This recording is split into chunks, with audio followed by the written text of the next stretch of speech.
যুগান্তকারী কাজকর্মের মধ্যে যুক্ত হতে চাও, ডাক্তারি যেমন একটা মহান পেশা, ঠিক সেই রকম এই পেশার সঙ্গেও যারা যুক্ত থাকবে না, এতে বায়োটেকনোলজিক্যাল ইঞ্জিনিয়ার বা বায়োটেকনোলজিক্যাল সায়েন্টিস্ট যারা হবে তোমরা, তারাও কিন্তু তাদেরও যে পেশার যে নোবেলিটি সেটা কিন্তু কোনো অংশেই কম নয়। কারণ তোমরাও কিন্তু জীবনদায়ী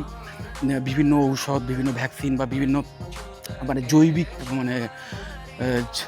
প্রোডাক্ট তৈরি করার পেছনে থাকবে, যেটা মানুষের যে লংজিভিটি সেটাকে বাড়াবে এবং মানুষের যে কোনো ওষুধের যে সাইড এফেক্টের পরিমাণ সেইগুলো কমাবে এবং মানে ভবিষ্যতে বলতে পারো সভ্যতাকে আরও অনেক টপ লেভেলে নিয়ে যাওয়ার জন্য দায়ী থাকবে। সো অবশ্যই ভীষণ অ্যাজ এ নোবেল প্রফেশন যদি দেখো, সেই হিসেবেও কোনো অংশেই কিন্তু ডাক্তারদের চেয়ে কম নয়। তার সাথে সাথে যে